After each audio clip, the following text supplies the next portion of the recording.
네, 안녕하세요. 오늘은 제가 테슬라 사이버트럭 킨텍스 전시가 있어가지고 잠깐 다녀왔습니다. 원래는 뭐 안에서 실제 차도 보고, 그다음에 차도 타볼 수도 있고 뭐 이런 줄 알았는데 실제 그건 안 되고, 자동차가 아직은 사이버트럭이 국내 인증을 받지 않았대요. 받지 않아서 차량 탑승도 불가하고 외관만 좀 볼 수 있는 상황이었습니다. 그래서 모델 3랑 그다음 모델 Y 사이버트럭 이 세 가지가 전시가 되어 있었고, 생각보다 정말 많은 분들이 사이버트럭에 관심이 많으셔서 정말 많은 분들이 보러 오셨고, 저도 실제로 사이버트럭을 본 건 처음이어가지고 외관이랑 이것들을 많이 보고 왔습니다. 첫 번째 제가 좀 느꼈던 부분들을 하나씩 좀 말씀을 드리고 싶어서 영상을 켰고요. 첫째로 일단 엄청 큽니다. 실제로는 이게 일반 어떤 아파트 주차장이나 한국에 있는 주차 시설에는 주차를 했을 때 아마 막 튀어나오거나 옆에가 좀 좁거나 이런 정도의 크기인 거고, 그렇기 때문에 실제로 좀 타고 다니기는 좀 어렵지 않을까. 그러니까 타고 다니는 건 괜찮은데 뭐 주차를 하거나 이거를 운영하기에는 좀 아무래도 좀 어려운 부분이 있겠다. 주택에 있거나 아니면 외관에 제가 주차 공간이 있거나 이러면 괜찮은데, 오히려 뭐 제주도랑 아니면 이제 지역에 의해서 넓은 공간이 있는 곳에서는 타고 다니긴 괜찮겠지만, 도시에서 이렇게 주차 공간이 협소한 곳에서는 사이버트럭을 타고 다니기에는 좀 어려울 수도 있겠다라는 생각이 좀 들었습니다. 그리고 휠은 한 20인치 정도 되고 진짜 큽니다. 어떤 탱크 같고, 외관을 만졌을 때는 진짜 철판으로 만들어진 외관인 것 같고, 만졌을 때 진짜 단단하구나, 쿵쿵쿵 쳤을 때 뭔가 진짜 일반적인 공사장에 있는 철판을 만지는 그런 느낌이었습니다. 제가 느꼈을 때는 단차나 외관에 대한 부분들이 생각보다는 마감이 좀 좋았다라는 생각이 들었고, 물론 당연히 조금씩 이격이 있는 부분들이 있었지만 그럼에도 불구하고 이제 사이버트럭은 완성도가 좀 높지 않았나 라는 생각을 합니다. 그리고 뒤에 짐을 실을 수 있는 공간에서 현대차에서는 말하는 V2L이라는 기능인데, 테슬라에서도 이제 코드를 꽂아서 사용할 수 있게끔 뒤에 코드 이런 게 되어 있었고, 그 외에도 이제 여러 가지 기능들이 있는 것 같은데 실제로 타보진 못해서 실내에 대한 부분들은 보지는 못했습니다.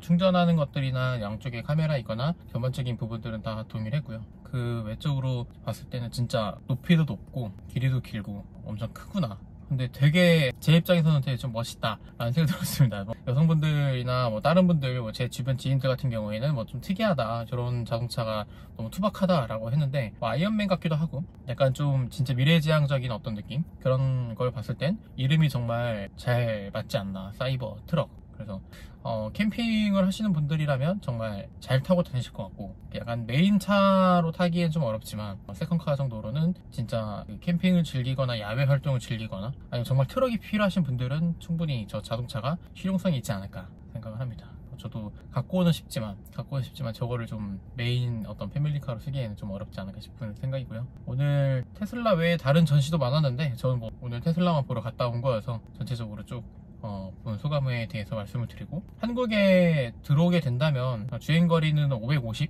이상이 되는 것 같아요. 그래서 주행거리 같은 경우는 제가 지금 타고 있는 테슬라 모델 3도 한 450 정도니까 550 정도면은 서울, 부산 왔다 갔다 하는 거 절대 문제 되지 않고 차량을 타고 다니기에는 충분한 거리이지 않나 싶습니다. 물론 자동차도 엄청 무겁고 큰데도 불구하고 550km를 가는 가면은 주행거리로는 전혀 부족함이 없는 주행거리라 생각을 합니다. 모카 기반용 유튜버라든지 다른 유튜버를 봤을 때 사이버트럭 같은 경우는 가장 좀 경험해보고 싶은 게 이 핸들 부분이긴 하거든요. 이게 사이버트럭은 전자식으로 돼 있어서 이 각도라든지 이런 부분들이 훨씬 더 살짝만 돌려도 각이 더 잘 나와서 이 회전율이나 이런 것도 좋고, 뒷바퀴도 약간 각도가 움직이기 때문에 실제로 타보고 싶은 마음이 큰데 아직은 시승이 안 돼서 제가 좀 그 부분이 매우 아쉬웠습니다. 그럼에도 불구하고 오늘 실물을 좀 볼 수 있었던 거에 있어서 가장 좀 즐거웠고 재밌었던 시간이었습니다.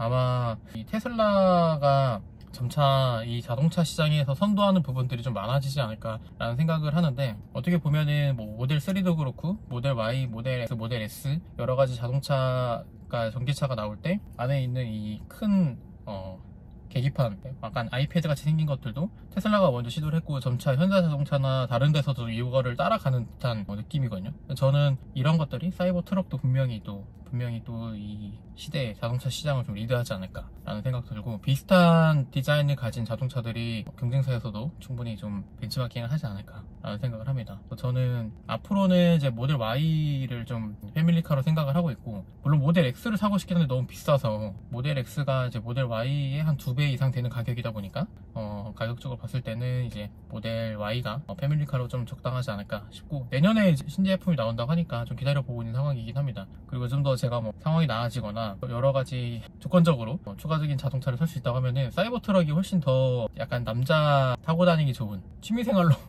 타고 다니기 좋은 그런 자동차가 되지 않을까. 트렁크 공간도 약간 창고처럼 여러가지 짐 같은 거 넣을 수도 있고, 저 원래 자전거도 좀 타는 걸 좋아하는데 뒤에 MTB 자전거를 그냥 세워놓고 실을 수 있을 정도의 크기다 보니까 그런 부분들이 좀 좋지 않을까라는 생각이 드는 자동차였습니다. 테슬라 사이버 트럭을 보고 온 저의 짧은 소감이었고, 실내에서는 어떤 대화를 할 수 있는 상황들은 아니었습니다. 얘기를 할 수 있는 상황도 아니었고, 얘기해도 잘 들리지도 않고 워낙 인기가 많아서 생각보다 그렇게 많은 분들이 이렇게 오셔서 볼 줄 몰랐는데, 물론 대부분 다 제 또래이거나 제 이상인 어떤 남자분들이었고 여자분들은 대부분 이제 같이 따라오거나 아빠랑 같이 온 딸들이었던 것 같습니다.